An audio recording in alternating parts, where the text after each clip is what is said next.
Well, I'd like to welcome everybody to the Buddhist Society basic meditation class this evening, and I'm delighted that Ajahn Barry has come back, not to teach the class, but to lead the class this evening. Thank you. Yeah.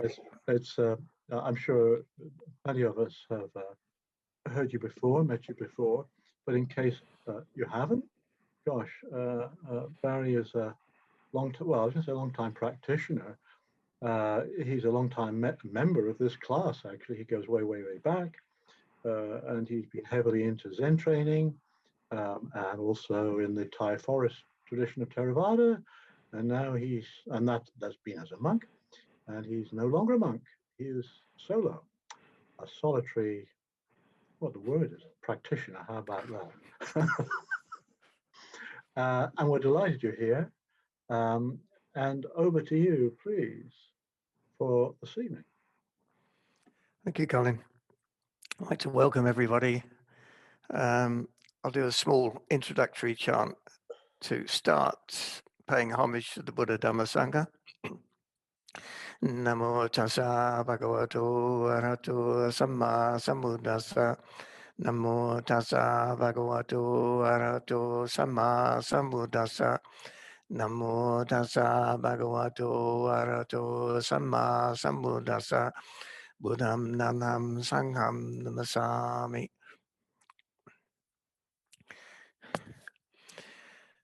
First, it's very nice to see so many people who are interested in taking part in this community meditation. I think it's very, very important. It's really supportive to others to do it in a group, even if it's a group like this. I forget what the words now, that it's not reality, it's on a screen, but it still seems to help to people. So welcome.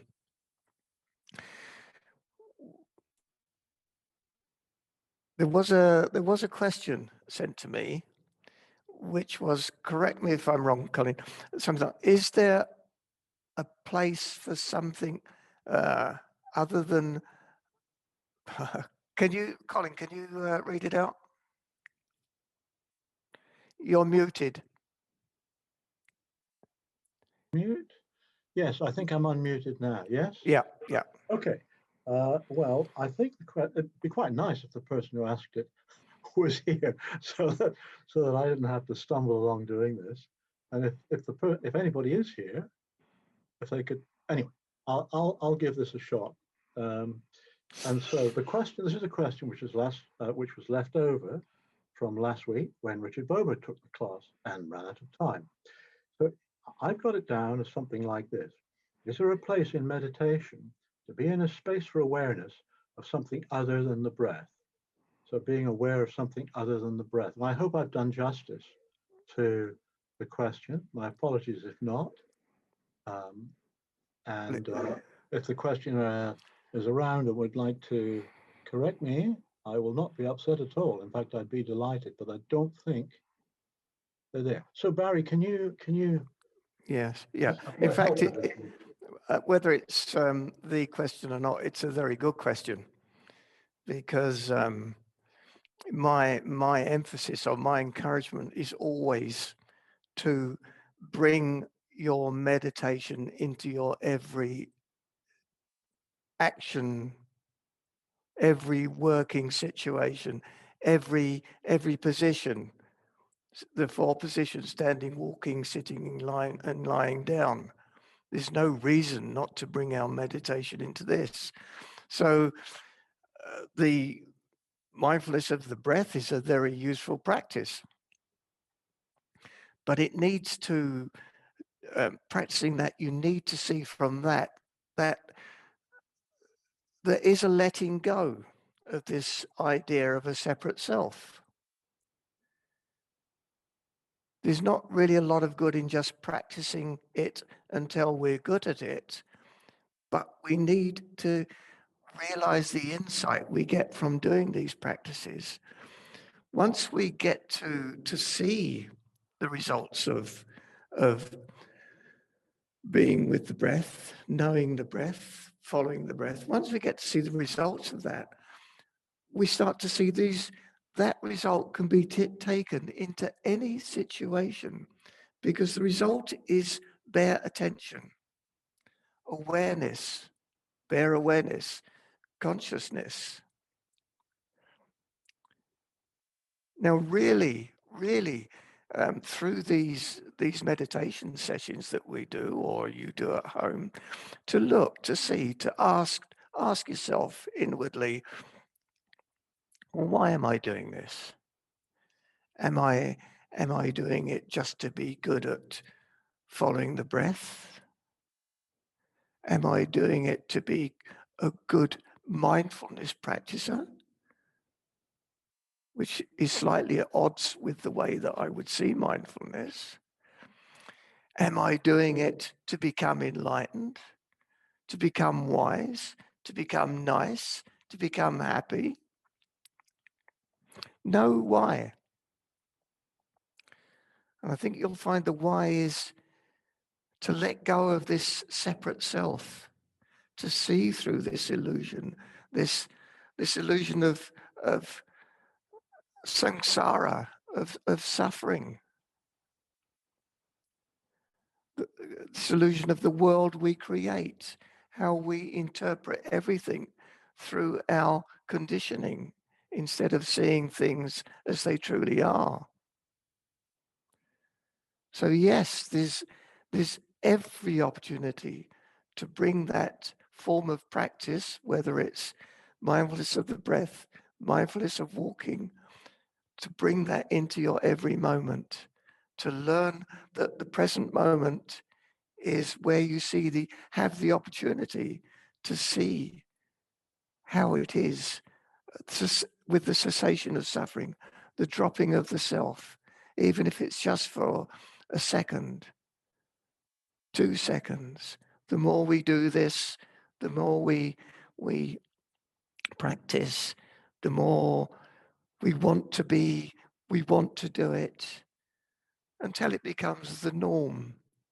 And why wouldn't it be? Why would we not want to be somewhere that's comfortable? And I am not adding Sankara's suffering on top of the suffering that is already being a sensitive human being. Of course we would. We would want to be there because it's equanimous, it's loving, it's compassionate, but it's not from our intellect. It's not from our separate self. It's just the way it truly is, with seeing the separation fading away, knowing instead of thinking. Thinking is the greatest tool mankind has, but it is the most terrible master because it is now our master. We're so intellectual. We believe we are our thoughts. So we're a bit scared to let go.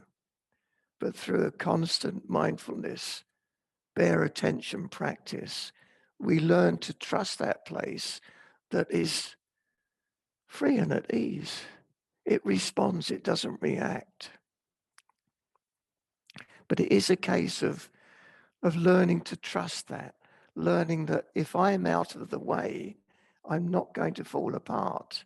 My world is not created in my head.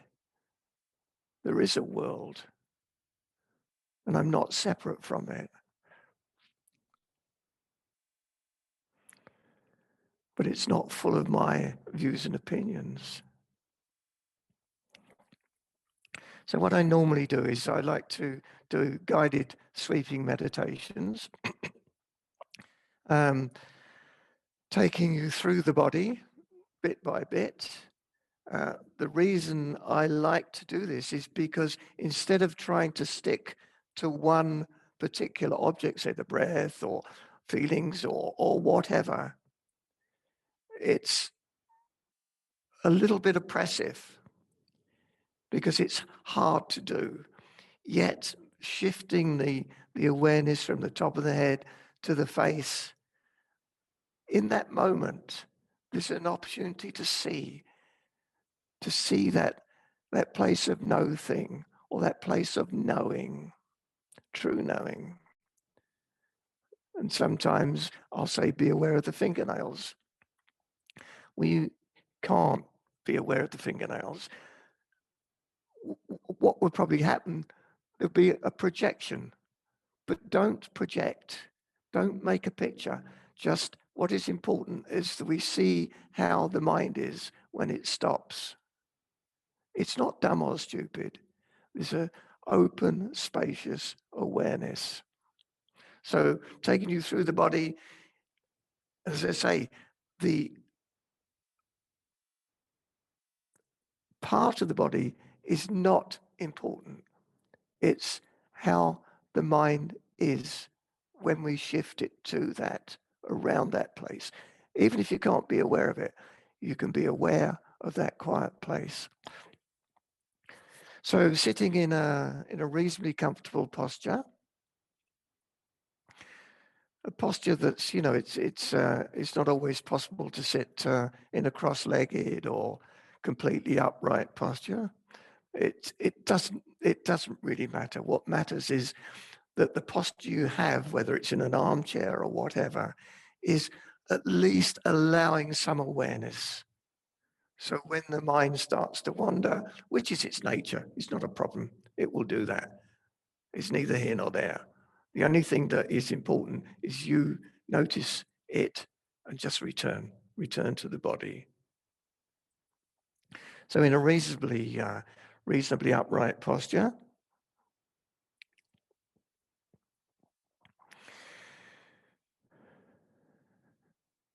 head, if possible, slightly pushed up, the crown of the head.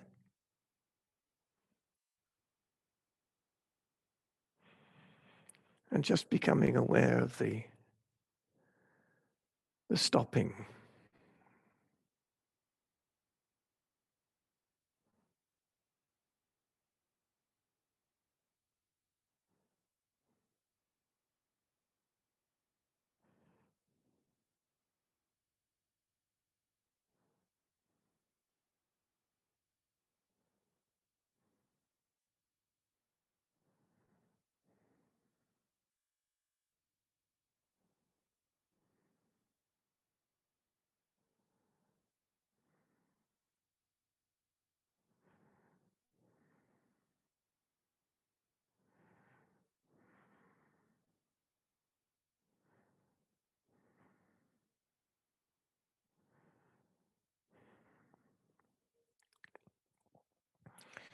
Make a little determination to use this time of getting together, just to make an attempt to remember to be aware whenever the mind wanders. Gently come back to the body. Notice the presence and notice how the heart mind is at peace in that moment.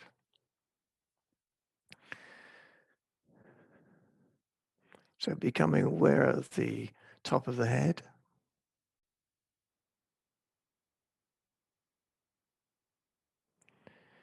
Letting that awareness spread down the back of the head.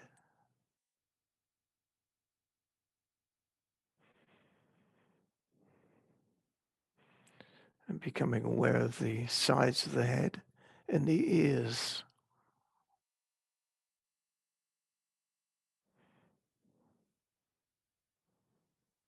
Notice how the mind stops when you need to be aware of the ears. Do not project onto the ears. Just get to know that ceasing of the self.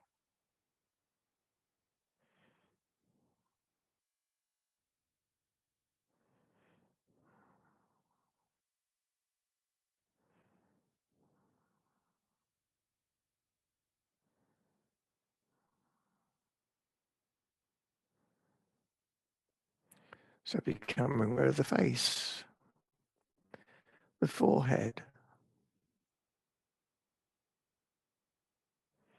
the eyebrows, the eyes,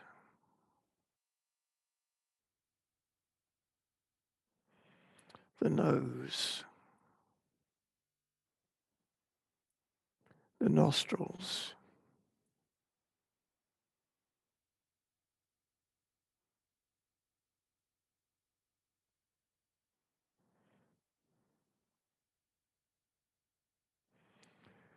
becoming aware of the mouth, the tongue, the lips,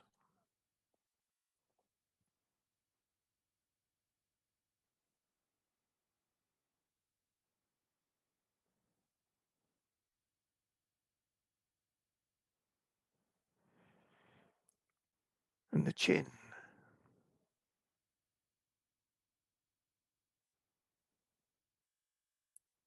Becoming aware of the jaw and the cheeks of the face.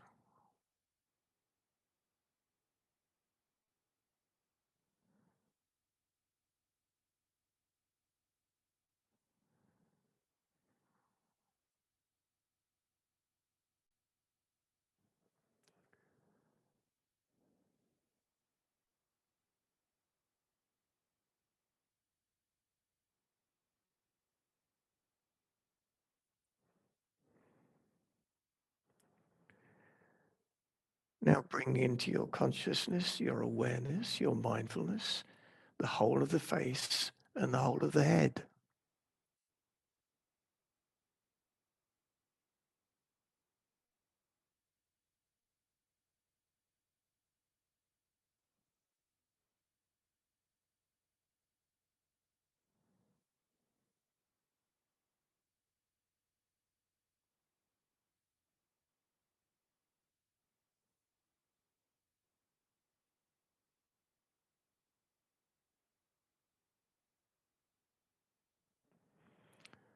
Now becoming aware of the neck, around the neck and the throat.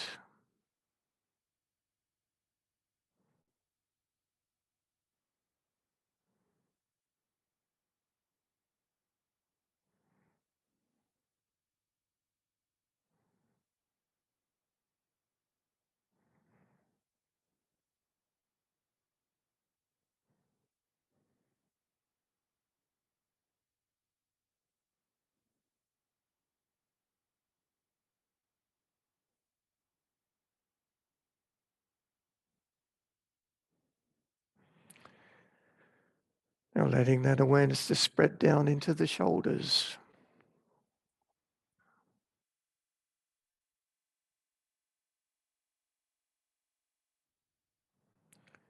From the shoulders down the arms to the elbows, the sides, the back, the front of the arms.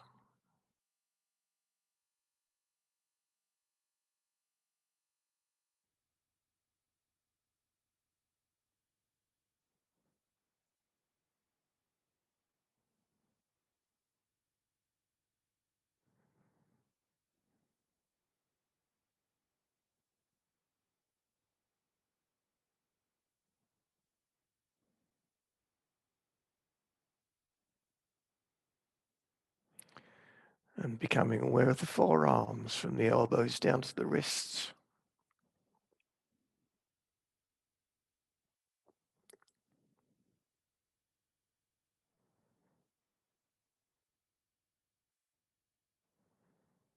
Just feeling, just being aware, nothing more.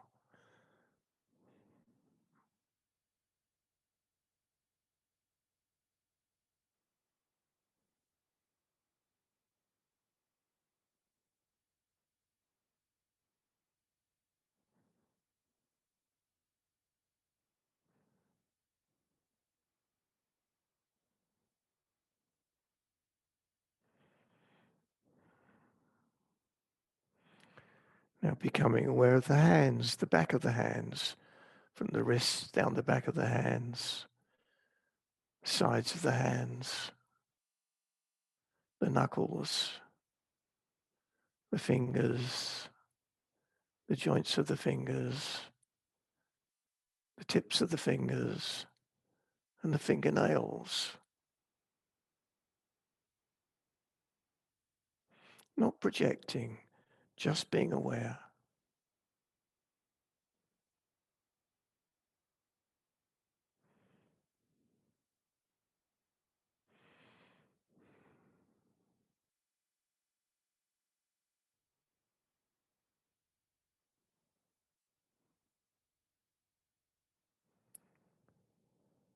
Becoming aware of the palms of the hands, the thumb, the palms, the joints of the fingers, the tips of the fingers.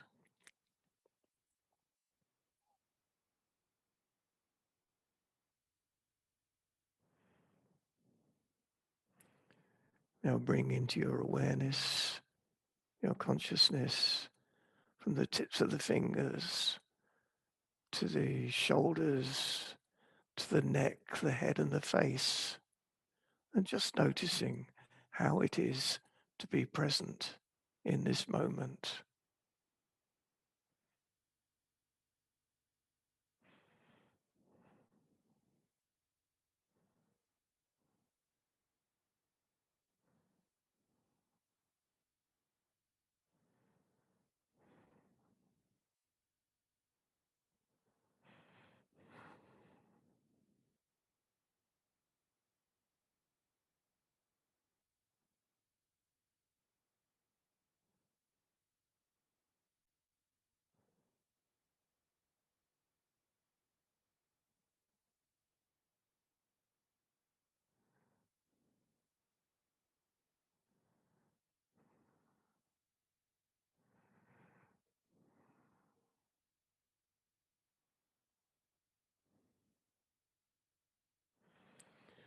Now letting that awareness spread down the back from the shoulders,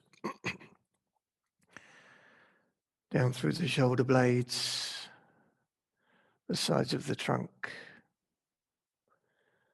down the spine, the arch of the back, the lower back, the coccyx, the buttocks, and the hips. Just noticing, just being aware.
Now bring into your attention, your awareness from the seat, the hips,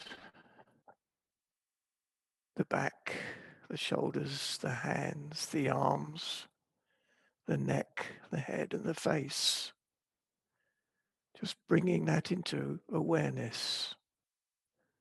Just noticing how it is when the mind stops and just is aware.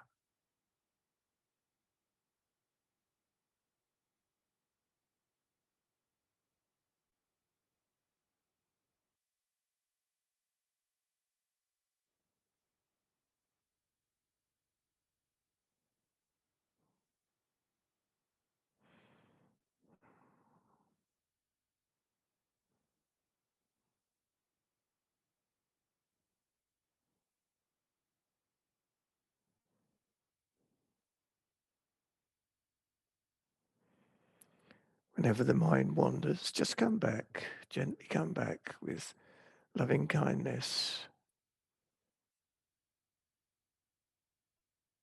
Just back to the present moment.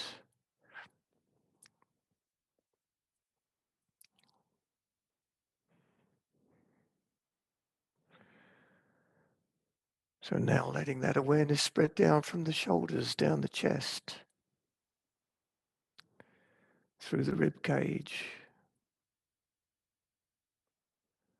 the sides of the trunk, the diaphragm, the stomach,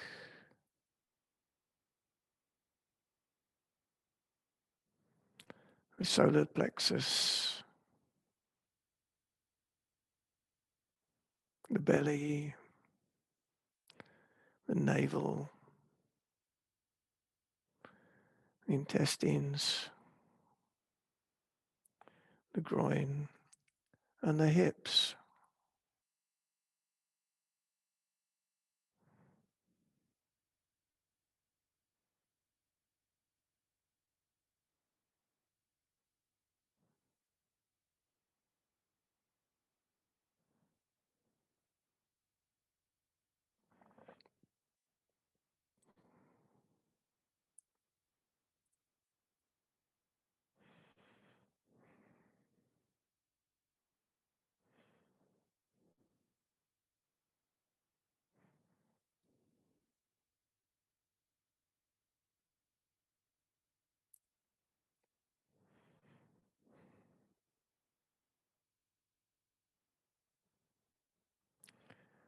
So now allowing that awareness to spread down from the hips down to the knees, the top of the legs, the sides of the legs, the back of the legs.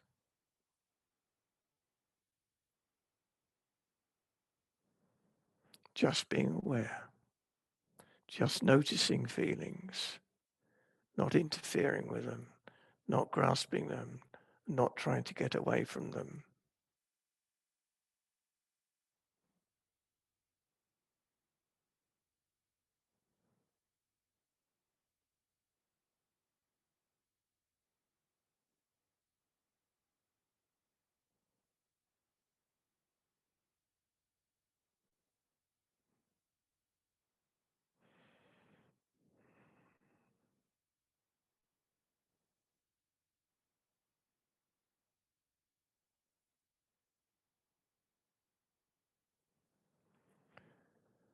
Now bringing your knees, your hips, the back, the front of the torso, the hands, the arms, the shoulders, the neck, the head and the face into your pure mindfulness, consciousness, bare attention. Nothing to do, nothing to get, nothing to gain, just to be aware.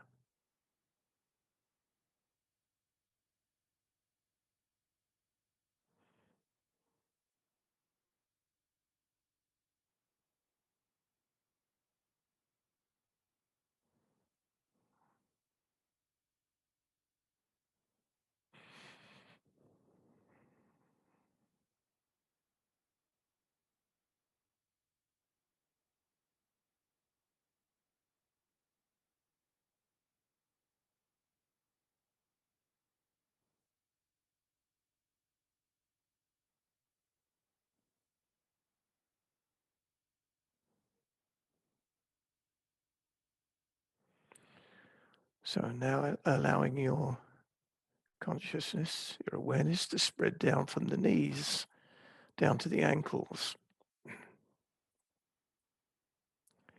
the top, the sides, the back, the shins, just being aware, nothing more.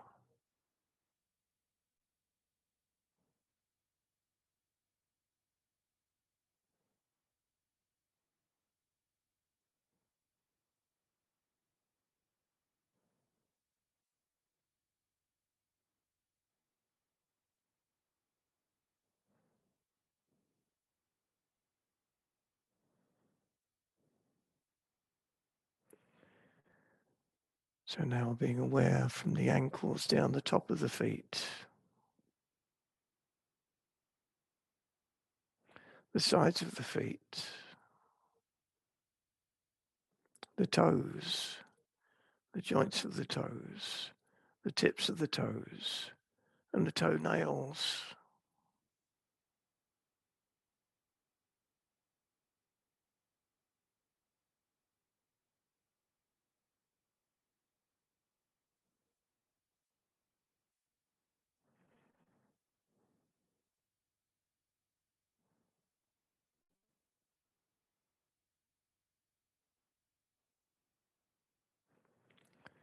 Now becoming aware of the soles of the feet, from the Achilles tendons, the heels, the arch of the feet, the ball of the feet, the whole soles of the feet, the toes, the joints of the toes, and the tips of the toes.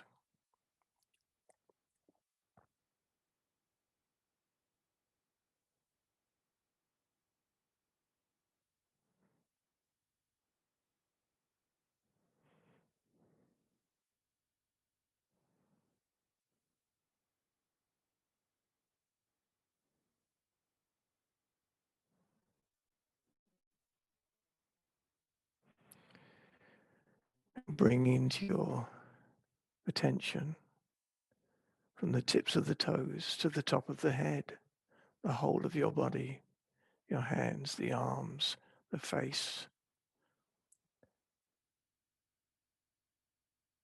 And just noticing, how is it when there is presence? How is the mind? How is the heart-mind in that moment?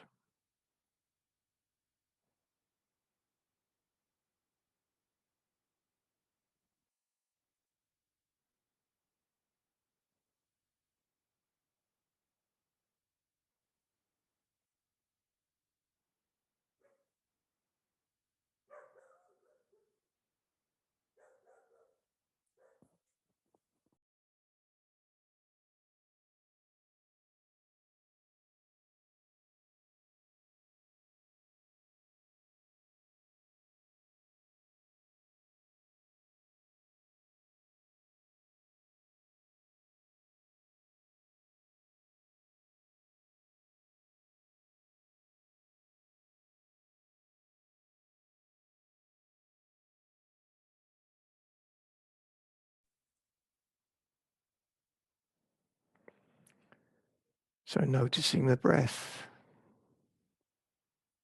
not following the breath, just noticing the gentle breathing.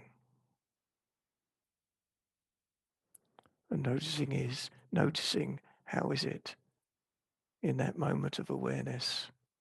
This is where we learn.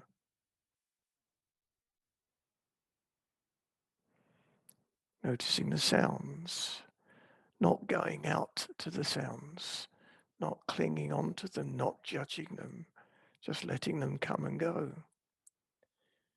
Noticing the sound of silence, if that's your practice.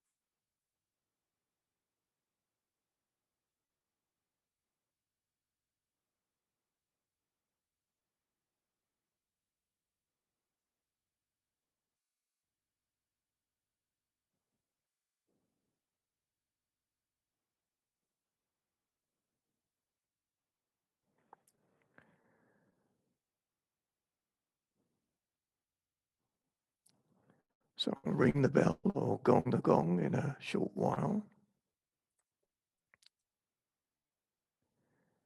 There really is no reason not to take this awareness when this formal meditation stops. Awareness is awareness. Whether we're sitting in a formal way or just going about our general life.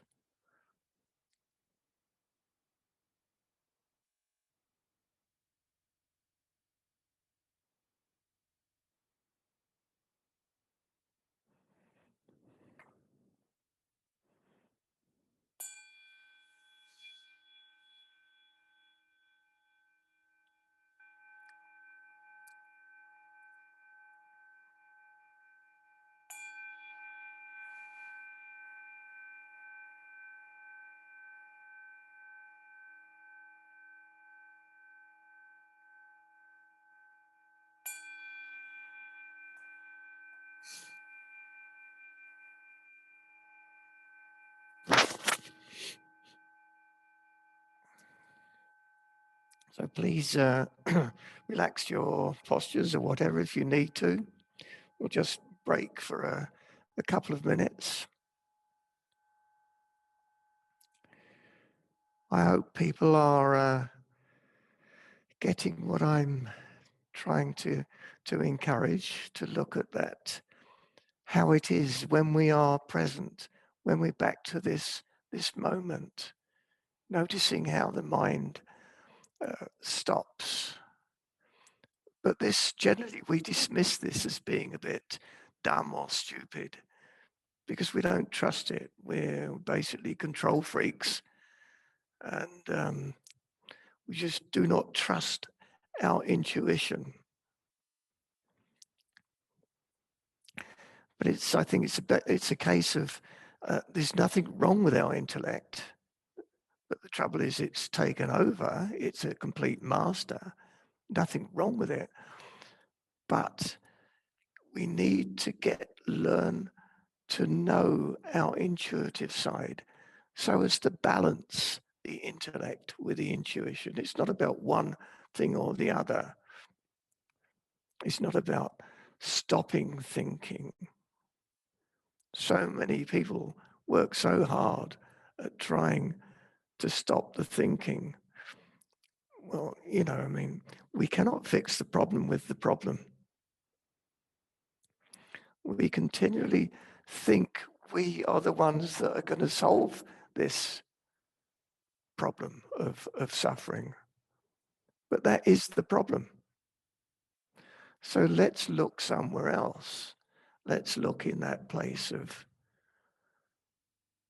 it's difficult to say words, no thing, that place of quietness, that place of intuitive knowing, intuitive wisdom. Let's try letting go. We're not going to fall apart. We're going to be we can carry on doing our jobs, going about life, but probably with a much more efficient or a much more aware way of doing things. Certainly a much more content way. But it has to be, we have to actually discover it for ourselves because we are so conditioned.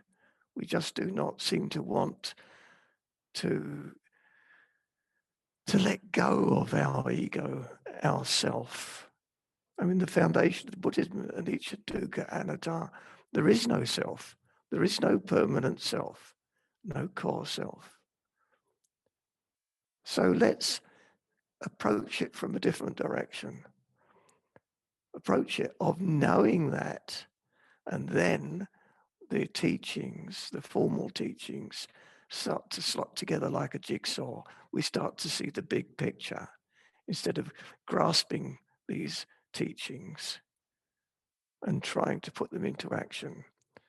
But the problem is we're trying to put them into action from a place that is based on greed, hatred, and delusion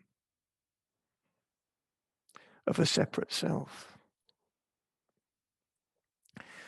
So that's enough for me. So we'll sit for another, 25 minutes, 25 minutes.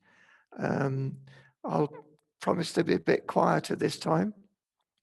Just the occasional reminder. But I would encourage any questions afterwards. See what comes up there. Okay.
So just remembering while we're here is to put that little bit of extra effort into rediscovering that place before we, as an ego, get involved.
So just coming back to the body is some part of the body that's easiest for you to anchor, so-called anchor the mind to.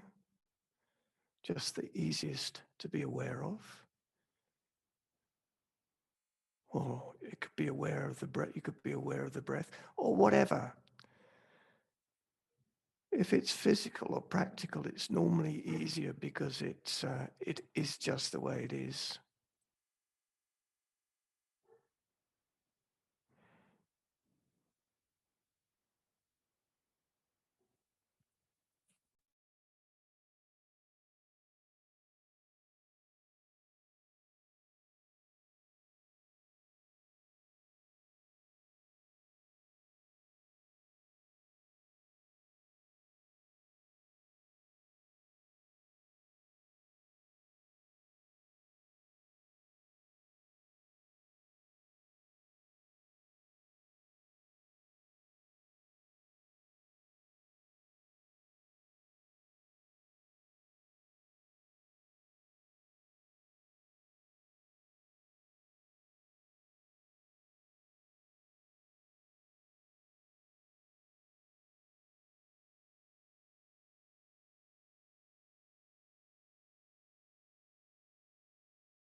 Just returning whenever the mind wanders. That's what the mind does. That's its job. Don't worry about that. Just be aware of it. And when there is that awareness, there is presence. And when there is presence, there is equanimity. There is wisdom.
So noticing feelings in the body, maybe feelings of discomfort.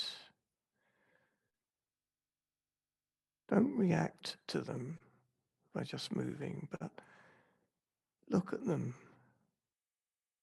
Look at them, just look without thinking. Just look at them and maybe ask with wonder, not as a question, is this mine? And if you need to move, move, but do it from a place of responding to it rather than reacting to it.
So if the mind starts to wander more,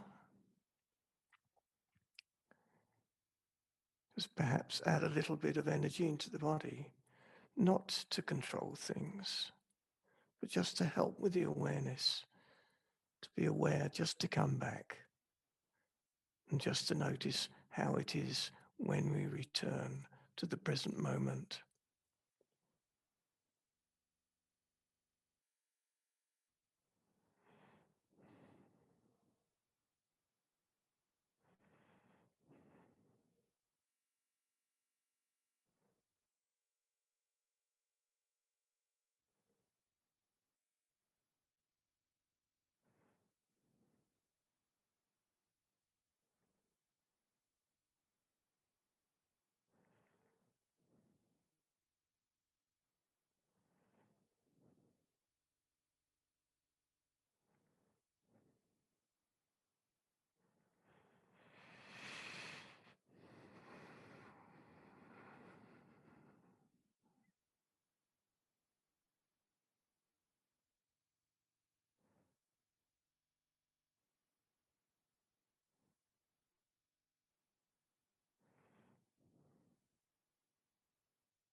So just noticing when the mind wanders.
So does anybody have any questions at all on the sitting, on the meditation, or on bringing into your everyday life?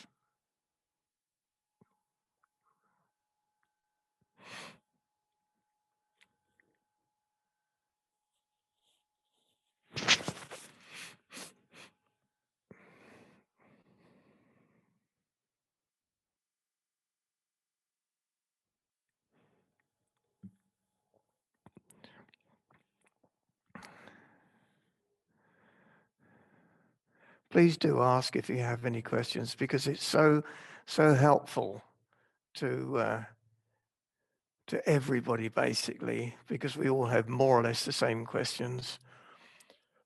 Plus, it helps bring out other sides or helps explain particular things more clearly.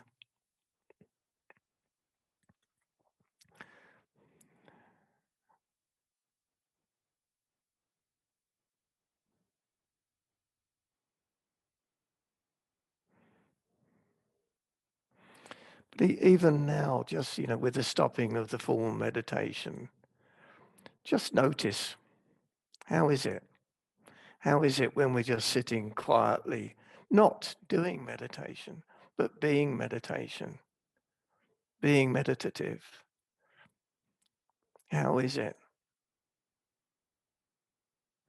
It's from that fertile ground that seeds germinate, the seeds of the Dhamma, but not necessarily the other way round, to grasping the Dhamma, grasping the teachings and trying to make it happen.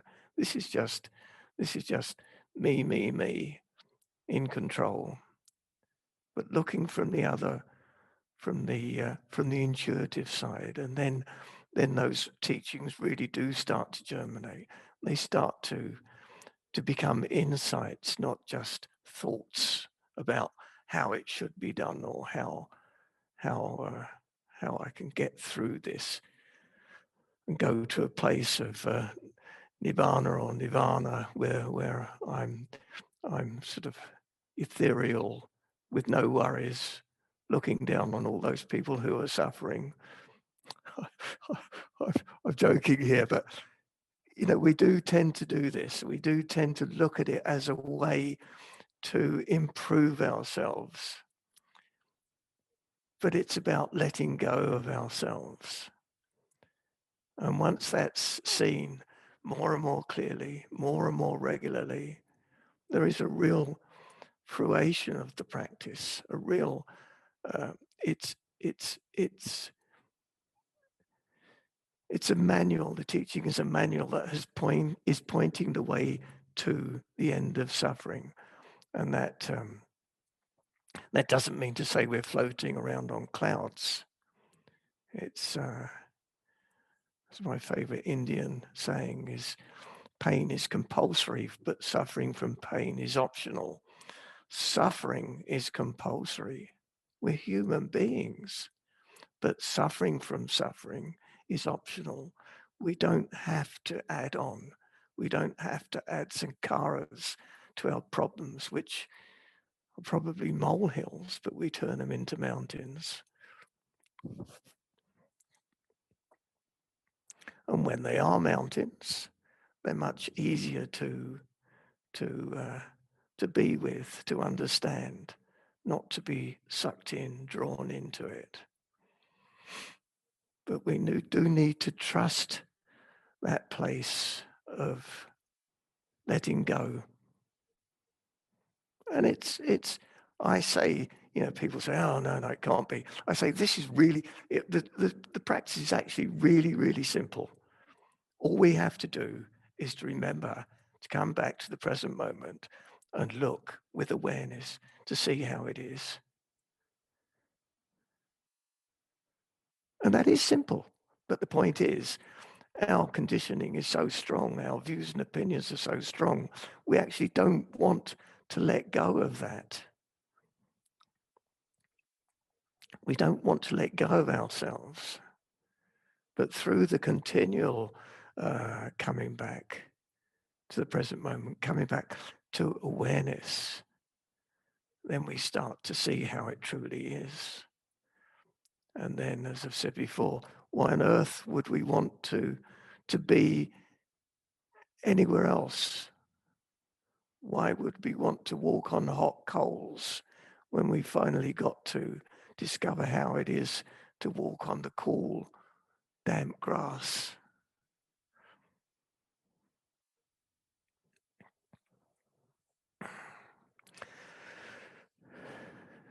Oh, is this a question here? This is exciting.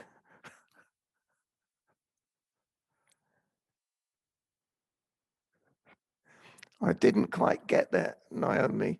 No, Amy.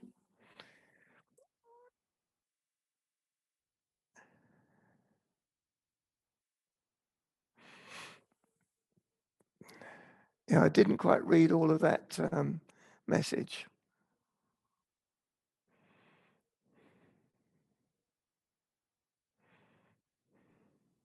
Hello, is that me? I didn't write anything, sorry. Oh, you didn't? Okay, no problems. Sorry. I thought it came up under your name, but no worries. Yeah, okay. Thank you. Pleasure.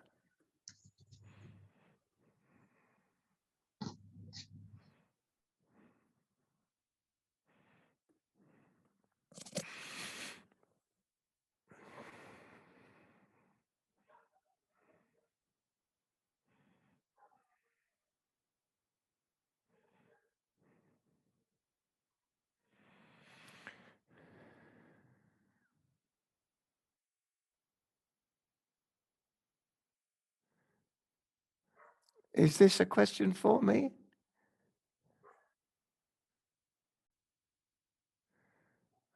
It said something like, what's the minimum amount of meditation we should do? Something like that. Yes, that is a question for you. They sent it Okay. to me, so I forwarded to you. Okay. Yeah, it doesn't stay up online for long, so I don't really get to see it. The minimum is 24 hours a day. Really, to formally meditate when we can, it's ideal in a way to meditate when we first get up in the morning and before we go to bed in the evening. But you have to remember that the way I see meditation, it's about like building a foundation. The real house, the real thing is built during our everyday action. We create this foundation with meditation. We rediscover how it is to be when we get to know the present moment, because we do keep rediscovering it, because we keep forgetting it. But then we take it into our ordinary life. When we go to work in the morning, when we walk to the bus stop, when we get in the car, when we get to work, whatever we're doing, there is only ever now. So when else can we practice but now? And that practice costs nothing. It takes no time. It's just a matter of being aware. It makes no difference to the way you talk with your friends. Well, perhaps there's a bit more reflection, but you can talk to them. You can be aware of standing there, feeling your feet, knowing the breathing. It reminds me of the Ajahn Chah story about the man who the layman went to him and said, I can't practice. I've got a wife, I've got 6 children, I've got buffalo to keep and rice paddies to look after. How can I possibly find time to practice? So Ajahn Chah said, well, do you have time to breathe? I said, well, of course I have time to breathe. Then you have time to practice. It's a bit too simple for most of us that there is only now. It's the only time to practice. If you know the breath, you're practicing. If you're carried away in thought streams, views and opinions, then you're not practicing. Mindfulness is the path to the deathless. Heedlessness is the path to death. And that death is not living in the present moment. It's not death of the body. It's the death of awareness.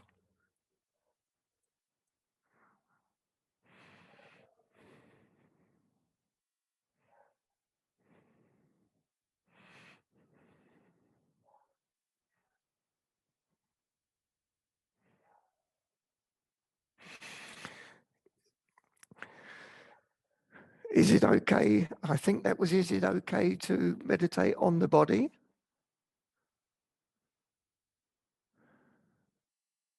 Again, it's difficult for me to see those questions, but anyway. I would say the important thing is forget, I can't really say this. The most important thing is to come, the body is honest. It's there all the time. It cannot lie to you.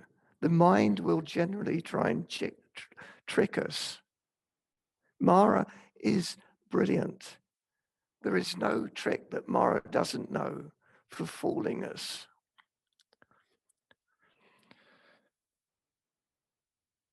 So I would say using the body, and I'm including the breath, or the sounds, or the sound of silence, using that, so to speak, being with that, being aware of it, persevering with that remembering, persevering with that noticing how it is prior to the thinking process, which isn't dumb or stupid. It's very aware. Noticing, until it becomes the norm.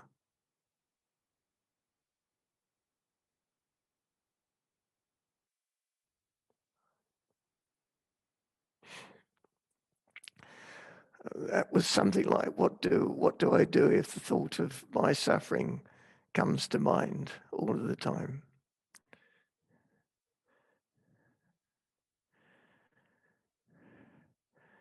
You can use the body, the breathing, use counting the breath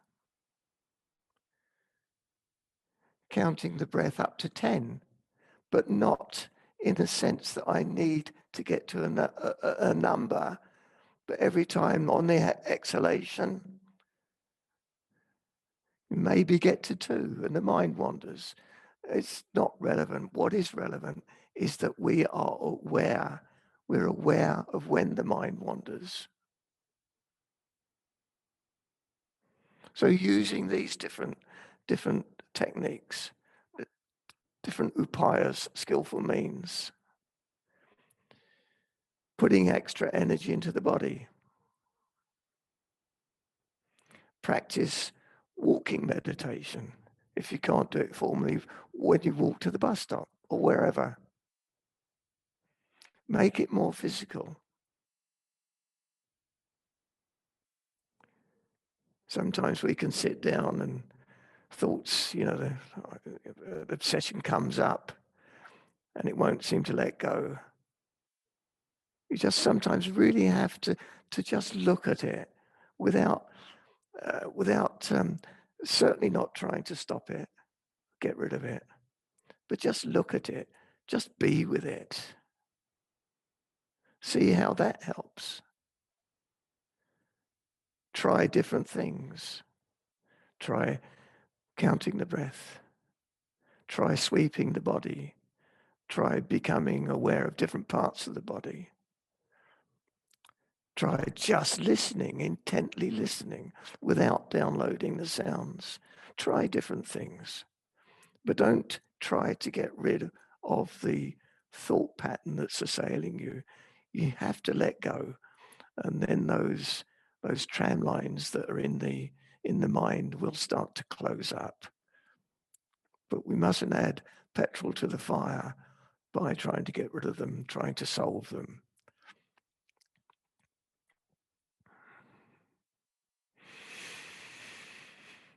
Was there anything else? Any other question that came up?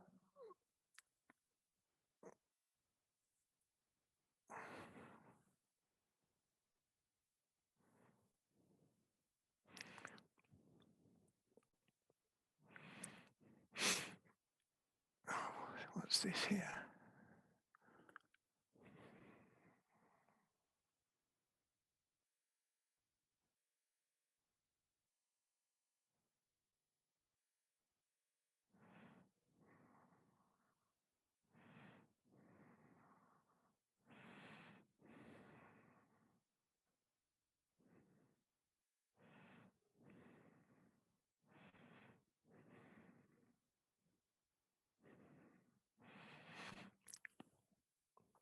It's an interesting question slightly away from meditation. Buddhist teachers that are so-called our so-called selves are in fact ever-changing. They say they're ever-changing.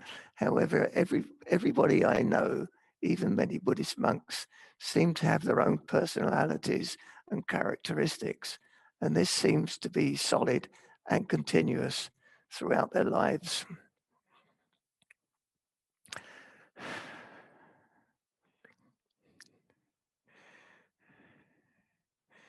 You see, I don't know. I wouldn't know if they're clinging to what we perceive as their particular personality. I don't know if it's clung to, or if it's just because it's as if with the intuitive mind and the so-called neurotic mind,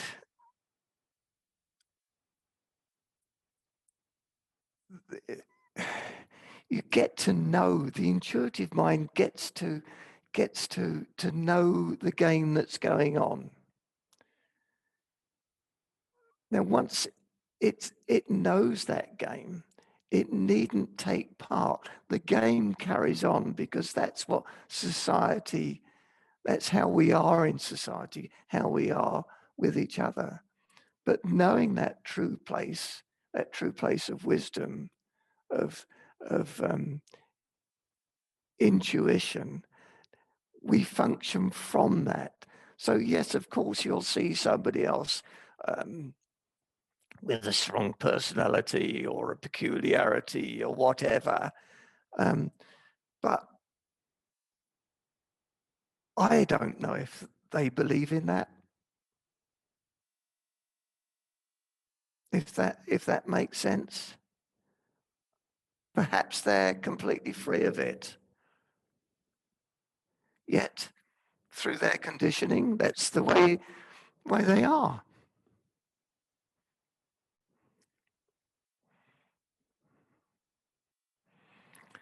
Any tips, please, on working with irritation?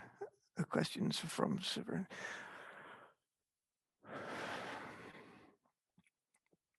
Sometimes when things irritate us, if we, the way I have practice is to be aware of the, excuse me, of the belly area. So when there is emotional energy in me, I feel it in the middle of my body. So I go to that instead of letting that's not often the source of the emotional energy. It goes, the mind is triggered, it goes to the body for the energy. Now, you don't have to let that energy flow back into the mind. This is so irritating, I can't stand this anymore. Stay in the body. Just stay with it. Just be aware. And that can certainly help. In fact, it's a very, very useful practice because it's what is called purifying. The fires that purify, that emotional energy is the fire. And if you can just be with it, instead of trying to get rid of it, it becomes energy. It helps with mindfulness, with awareness. The problem is when we start to grasp it and use it or try and get rid of it. So they say embrace it. I don't believe we can embrace it, but we can let go, and then it is embraced naturally within that place of pure awareness. I don't know if that helps at all. Yeah, that was really helpful. Thank you. Great, great.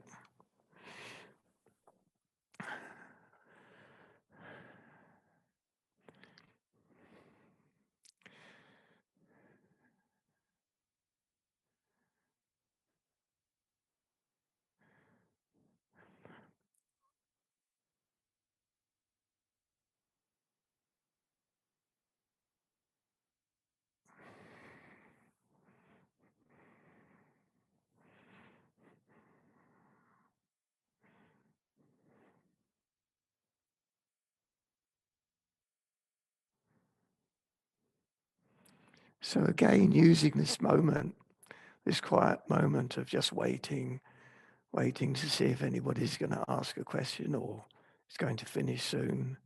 Just being. It's quite nice, actually.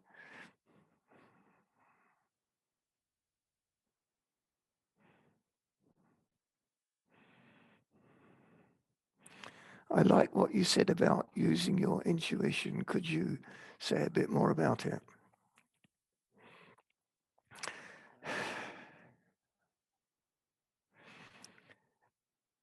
I think for me, it's real true intuition is from that place of letting go. Now, when as we went through the guided meditation, I could say to you now, are you aware of the seat you're sitting on? When there is awareness of that or another part of the body, for instance, there's a stopping. We don't have to think about that. There's just a natural awareness, an intuitive awareness. It's not sentimental. It is just an intuitive awareness. And this is what we need to get to know and trust. And we get to know and trust that by being that intuition in every situation, in the Eightfold Path, right view, right thought, right speech, right action, etc. Getting to know it, getting to be aware of our thought patterns, not interfering, getting to know them. Once we know them, they tend to dissipate. They only gain power when we try and get rid of them or grasp them. This is just putting petrol on the fire. So there's really not a lot I can say about it, but it is something that needs to be experienced, and it's not that difficult if we really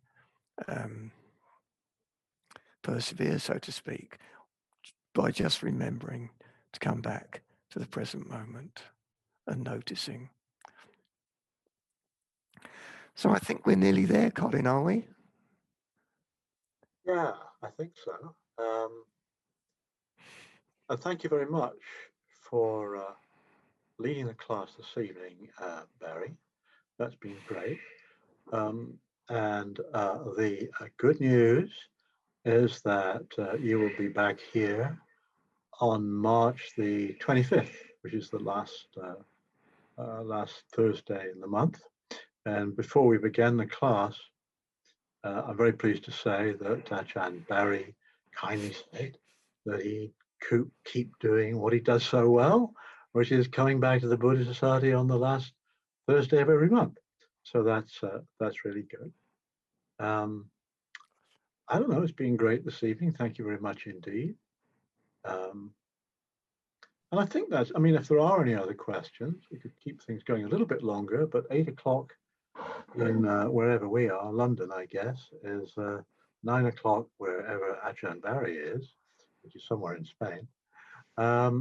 If there are any other questions, it's very strange because I'm not on my usual laptop this evening. I can't see any of the chats. Nothing has come your way, has it, Barry? Your people. I did, yeah. I do other Zoom classes, but each time they're slightly different. And I noticed that I can go on to chat with this. So there's nothing new from what I looked at. Good. Very good. Well, look, a million thanks again. We're looking forward to seeing you in a month's time. And thanks to everybody for coming. And don't forget that this class is on every Thursday. So it'd be lovely to see you. You know, you're talking about coming back to the present moment. I'd like to think we're all going to come back in a week's time. Meanwhile, look after yourselves, take care, stay safe, and everything else. All good wishes to you. See you in a week. Lovely to see everybody, and please don't forget to remember to come back to the present moment. Take care, everyone. Bye. Take care. Bye-bye. Thank you. Thanks, everyone. Bye-bye. Thank you. Thank you.